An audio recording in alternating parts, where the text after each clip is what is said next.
Hello everyone.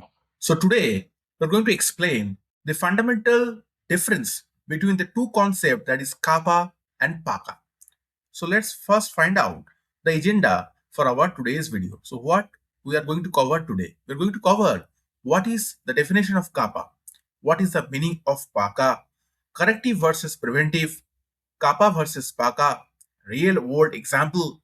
What is the secret? The secret is basically the RCA, root cause analysis, the tools that are used in CAPA and PACA, from problem solving to prevention, mindset, and final takeaway. All these things we're going to explore in this today's video. After this video, you will be able to understand the difference between CAPA and PACA and everything you will be able to understand regarding this concept.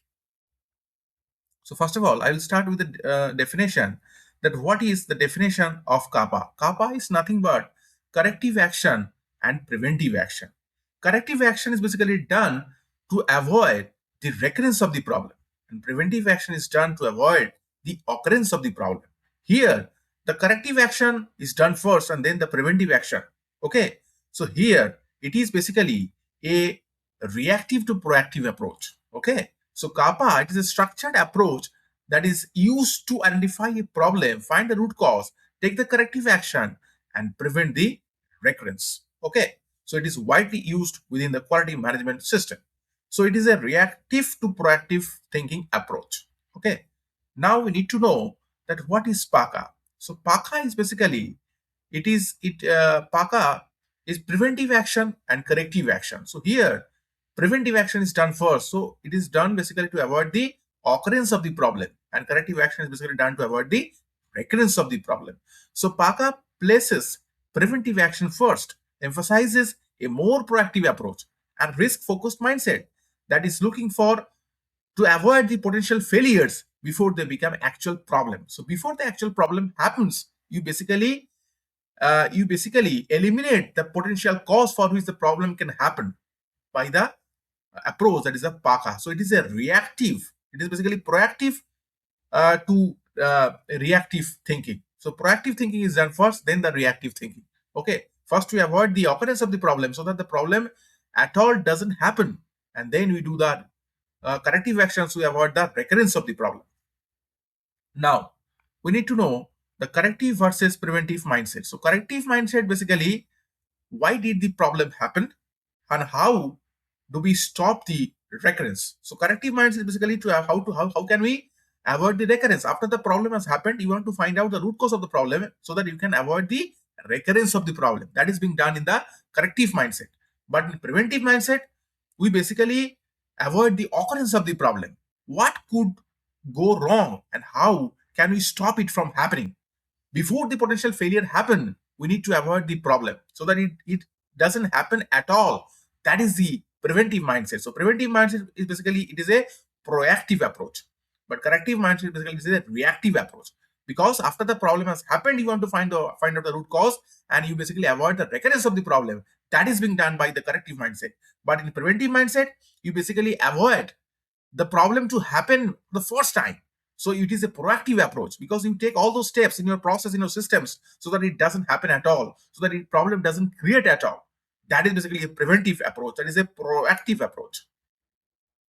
So hello, this is Surajit Banerjee, a Lean Six Sigma Master Black Belt. I welcome you all to our channel, the Lean Six Sigma World, the go-to place for mastering the concept of Lean Six Sigma in all aspects. I have written these books. These books are Amazon number one bestseller, and I have achieved the Amazon number one best-selling author from the Amazon. The first book, that basically Untold Story of Lazy Sigma, this book will be one-step solution for you to learn and master the fundamentals of Lazy Sigma in one single go. This book will be a master book for you to understand the fundamentals of Lazy Sigma. Now, if you want to find out that why 5 years is the foundation of everything, whether you are a student or you are a working professional, you are a business owner, you are working in any industry, this book will be guidelines for you to understand that 5 years is the foundation of everything. If you want to learn that, then you should explore this book. Now, if you are working in the manufacturing sector, in the machine shop, or in the any manufacturing, any department, you want to you want to improve your efficiency, productivity. You want to find out the losses, how to calculate those losses, how to improve your productivity, efficiency. Then you should go for this book. That is a world-class OEE, that is overall equipment effectiveness. It is a key metric for the manufacturing department. Now, the another book that I've written is basically life-changing thoughts. So thought is the most powerful thing. One thought can change your life. So So how to bounce back in life? You should not be the target should not be the topper in the class. Rather, your target should be topper in the life. When life will hit you hard, you have to come back. You have to bounce back. So how to do that? This book will be a guidelines for you to bounce back, because this book is written with a real life story, real life experiences and observations. So this will be very helpful for you. All books links are given in the description section, so you can go and check out these books. Now moving into the next concept, that is basically CAPA versus PACA. So CAPA is basically here the problem has happened. You want to you find the root cause, then you take the corrective action, and you basically prevent the recurrence. Okay, but in PACA, the risk or potential failure is there, so you prevent that and correct if needed. So CAPA is basically here corrective action done first, then the preventive action. So first to prevent the recurrence, and then basically you focus on the occurrence. But in PACA, it is basically a proactive approach where we do the preventive action first. We basically prevent the occurrence of the problem so that it doesn't happen again, so that it doesn't happen at all, and then you take the actions so that you can avoid the recurrence. So it's basically CAPA is basically reactive to proactive approach, whereas PACA is basically proactive first thinking. Okay, that's the basic difference. Now the real world example. So in CAPA, customer receives some defective parts. What will you do? You will investigate the root cause. You will correct the process, and you will prevent the recurrence. That is the CAPA approach. But PACA, identify a high risk failure process before the failure. You identify the high risk process that is there involved in your department, and you basically avoid the failure before the actual problem has happened. You identify the potential cause for which the failure can happen, and you basically mitigate that. So you strengthen the controls, you prevent the defect from the occurring. You basically don't allow the problem to happen for the first time. You avoid the occurrence of the problem. That is a much more proactive thinking first. Okay, so that is basically the real world example. Now the secret is basically you have to find out the root cause of the problem. Whatever approach you move, you need to find out the root cause of the problem. Whether you are moving in a reactive to proactive approach, or you are proactive thinking first, you have to find out the root cause. You need to find out where the process is going wrong. How can you solve the problem? Why the root cause? Why the problem has happened? So that you can avoid the recurrence of the problem, or you can find out the occurrence of the problem for the first time. You need to know your process very well, and the secret is that you have to find out the root cause. Now, the tools that support the CAPA and PACA approach, basically the fiber analysis, fishbone diagram, paradox analysis, FMEA, SPC, 8D, risk analysis to identify the causes, prioritize the risk, and develop the effective actions. Now, we need to know from problem solving to prevention. So, a mature quality system does more than close action items. It checks the effectiveness. You need to learn from your failures, and you need to share those lessons to your team members across you need to implement that with the similar processes so that you can drive the continuous improvement.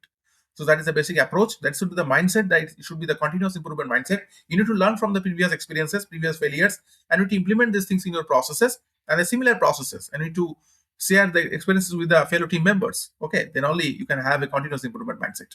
And that is a basic thing from problem solving to prevention. Now the ultimate takeaway. So CAPA asks, how do we fix the problem and prevent the recurrence? And PACA, it asks, how can we prevent the problem before it happens? Before the problem has happened, how can we stop it to happen? That is a PACA ask. So that is basically, it is a proactive approach, preventive action and corrective action. And CAPA is basically reactive to proactive approach. So best quality mindset is that don't just solve the problem, build processes that can prevent it. So if you found this video helpful, make sure to like the video, share this video, and comment below the thoughts on this video. You can also join our exclusive WhatsApp community to get free updates on this tools and techniques, everything for free. Subscribe to our channel and turn on notifications for more insightful content. And I just want to take this opportunity to thank you all from the bottom of my heart for being part of this journey with the Lean Six Sigma world. So thank you so much.